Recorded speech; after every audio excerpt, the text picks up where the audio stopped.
Hi, Adrianne. It's so nice to have you on the Chiefly podcast. Welcome. Thank you so much, Zaharo. First of all, I want to congratulate you. This is such an exciting topic to share with the broader community, and I'm honored to be one of your guests. So thank you so much for inviting me to join you today. Awesome. Great to have you. I'm excited to dive in here. You are the Chief of Staff for the VP Go-to-Market Transformation at VMware. You have an incredible career arc, starting out in marketing as an account director as well, moving into a global product marketing role at SAP Concur, and then making the jump to Chief of Staff, which is unique. You don't see that very often. So I'd love to kick things off by asking you a little bit about your career journey and how you reached the Chief of Staff role, how you knew the Chief of Staff role was for you. Thanks so much. Yes, I started my career in marketing and sales, and I had some advertising agency experience early on. And then I decided to get my MBA. And then after I achieved that, I began doing more strategic project and program management roles, which eventually led to the chief of staff opportunity. And quite honestly, what's important about sharing with your audience, Zaharo, is that it's about some of the mentors and the advocates that we come across in our careers. And so while I was at SAP Concur, I was actually leading the global sales incentives as part of the global monetization team. And I had the opportunity to be part of an employee affinity group. And I met this woman who was just for me very inspirational, not just in the work that she did, but in how she knew who everyone was, what was going on. And the more that I dug, I realized that she was the chief of staff to the previous chief marketing officer. And she had also been a chief of staff in a couple of other tech companies.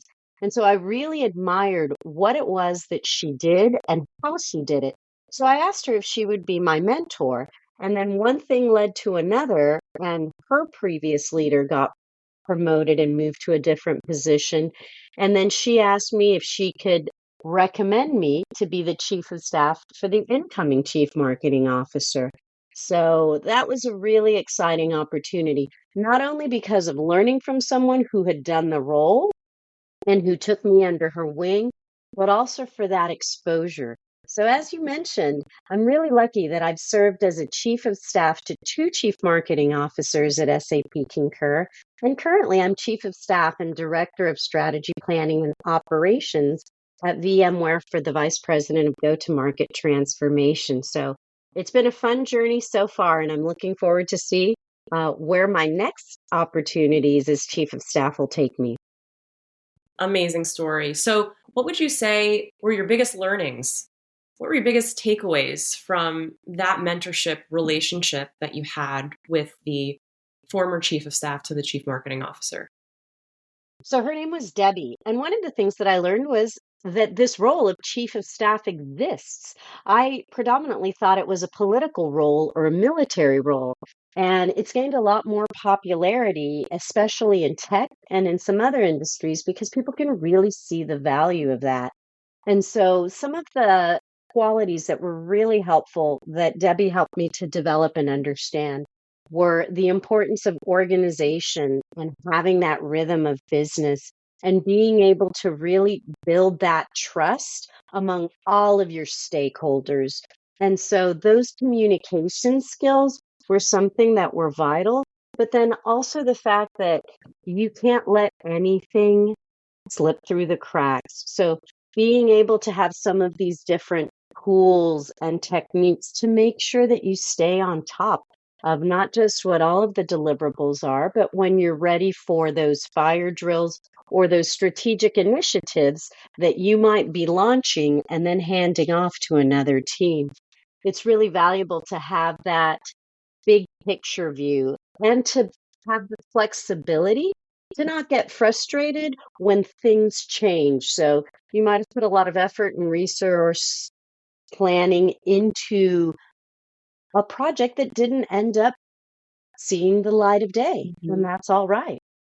Absolutely. And one more thing that I wanted to comment on your transition, So you were entering the chief of staff role for the first time, but the chief of staff role had already been a part of SAP Concur a couple of times over. And so it sounds like they really valued the chief of staff role. And there were some other interesting career paths associated with the former chiefs of staff at the company. Is there anything else you'd want to add there? Absolutely. So it was really exciting when I became chief of staff to my first chief marketing officer. He had actually served as chief of staff for the CEO of Concur. So that was something that was really inspirational because sometimes people are trying to connect the dots with what a chief of staff does and what their next role can be. And then additionally, I had seen some other chiefs of staff who had grown into chief operating officer roles or other high level people manager roles. So that was also something that was really enlightening to see the versatility of the role. Some people chose to continue in chiefs of staff roles and go to other lines of business, and other people would progress to people management roles at a larger level. That's an amazing trajectory. I mean, you definitely see that where folks actually enjoy reprising the chief of staff role a couple of times. They're, chief of staff lifers, if you will. Others want to make that jump internally to a leadership role or, want to leave and start their own company. So you see a couple of different iterations of this. But when you entered the chief of staff role, what were your primary responsibilities and objectives, particularly as they relate to being the partner to the VP of the go-to-market transformation team? So, Sahara, I think being chief of staff is an awesome and dynamic role, but it can be different in each company and it can vary by your team, your leader, or the line of business. In my experiences, I've served as the strategic advisor to the leader, and I play the role of integrator, working across work streams and initiatives as a kind of master communicator, a stakeholder manager, a confidant. And I think it's also really important that in many chief of staff roles, you've got that budget oversight and you're also responsible for the team's KPIs, key performance indicators, or OKRs, objectives and key results. And so being able to manage all of that and to handle all of those moving parts and to make sure that you have that visibility and that clarity into what you're prioritizing when. I like to say that as a chief of staff, you have influence over everyone and authority over no one. That's a great soundbite. And how would you say the chief of staff collaborates with others on the team because they're touching so many work streams, so many initiatives, different functions across the business. And obviously, they need to collaborate with others, but no one's reporting into them. The chief of staff is typically this lone wolf role, a hardcore individual contributor, yet they're also directly, indirectly responsible for moving initiatives forward and certainly engaging others on the team. So, how have you done this on your team at VMware? That's a really great point that you bring up because typically chiefs of staff are ICs, they're individual contributors, like you said. And in my opinion, I feel like we're the glue that helps the team stay together and work to their best potential. Because as chiefs of staff, we not only understand the strategic goals, but we also have that tactical know how to help understand how we're going to get there and to help overcome some of the challenges or delays or distractions that might come up. I also really feel like the chief of staff can help to assess the morale of the team and to identify what we need to work better among ourselves and with other partners and stakeholders because the chiefs of staff have a tendency to leave their ego at the door and they can get to the root cause of what's happening without being as threatening or as scary as a direct or a dotted line leader. All great points, Adrianne. And I'd love to pull on this thread a bit more. Part of the reason why a chief of staff can so successfully engage other members of the team is because they've spent the time to build the relationships, particularly early on in their tenure at the company. Those first 90 days that a chief of staff is ramping are really critical for several reasons. They're embedding themselves in the organization, so they're trying to understand the company's culture, structure, processes, and the most critical part of all of this is building strong relationships with not just their principal, but other key stakeholders. So the executive team, folks at other levels. It's just really critical for them to gain that trust and credibility early on, because it's going to be important later for collaboration and the influence that we mentioned earlier. And this ramping period also represents an opportunity for the chief of staff to demonstrate those quick wins on low-hanging fruit kind of projects that can really build momentum and establish the chief of staff's role as valuable. And during this 90-day period, there's this initial grace period. So there's this unspoken understanding that the chief of staff is still learning. There's an amazing book by Michael D. Watkins called The First 90 Days, and it's all about how to onboard yourself successfully. And one of the charts in his book highlights the break-even point. So this is essentially looking at how many months after entry is the chief of staff producing more value than the value that they've consumed. What is the break-even point where their net contribution equals zero? And ideally, that's happening within 3 months. Everybody wants this to happen within 90 days.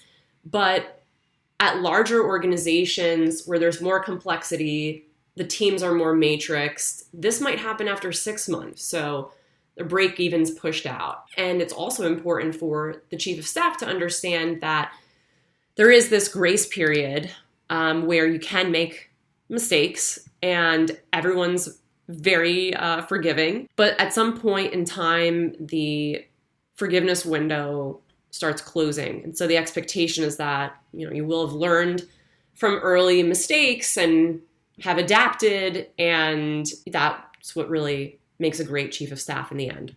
And to bring this all back around to the importance of relationship building, the next question is, well, how do I do that? So on a tactical level, you'd go on a listening tour.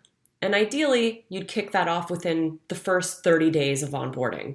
Does that resonate with you? Oh, absolutely, Zaharo. Doing a listening tour is invaluable, regardless of your title. It'll be important to the relationships that you're going to cultivate with your peers, and also for you to get a better understanding of how the company operates and what's going on. So not only will it enable your success as a chief of staff, but it will also set you up for future opportunities.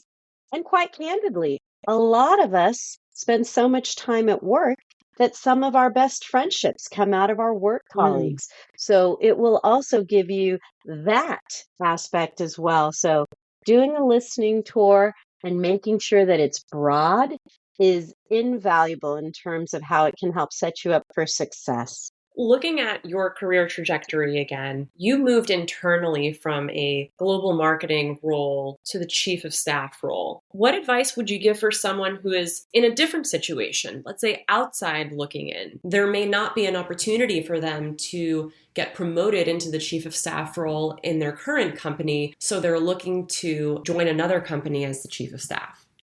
So I think you have to be fearless. I think you have to take some calculated risks. I think you have to try to understand what the goal of the position is and what the influence of the team is. And then I think that what you need to do is just ask yourself some honest questions. How do I see my skills fitting into what this team is trying to accomplish, what this role is responsible for, and how this leader gets work done? Great tips. And it makes me think of Lindsay Goldman, who's the chief of staff at Rupa Health. She was originally chief of staff to Todd Jackson at First Round, and she pitched herself on the chief of staff role originally to Eric Torenberg of Village Global, and basically offered herself on a free 30-day trial. Try me on for size for 30 days. I'll work for free. I'll do anything you give me. And the reason why she pitched herself like that is because she didn't really have like the credibility as she saw it in tech. And so if she's asking a founder to take a chance on her, she wants to make it worth their while. So the calculus for the founder is that this is essentially an all upside engagement, potentially no downside, so they're comfortable taking that bet. So this is really smart of her to position it that way. While Lindsay didn't get the gig with Eric, this story does have a happy ending. She ended up as the chief of staff to Todd Jackson, one of the partners over at First Round Capital, later went on to be the chief of staff to the CEO at Rupa Health, one of their portfolio companies. All this to say that there are some pretty incredible stories out there of people just shooting their shot with amazing outcomes. And I totally agree with you. You have to be fearless. You have to stare down rejection in the face and say, bring it on. So Adrianne, what advice would you give to aspiring chiefs of staff or current chiefs of staff, knowing what you know now? So, one of the most important aspects of being a chief of staff is being able to connect and be that integrator across teams, across projects, across reporting structures. And so, both at SAP Concur and at VMware, the success that a chief of staff can have is not only directly related to their relationship with their leader, but also to how they deal with their stakeholders and partners across the organization. So, some advice that I would give to someone either considering the chief of staff role or already in that role is to make sure to have a lot of connections across the organization, across all levels of influence and authority.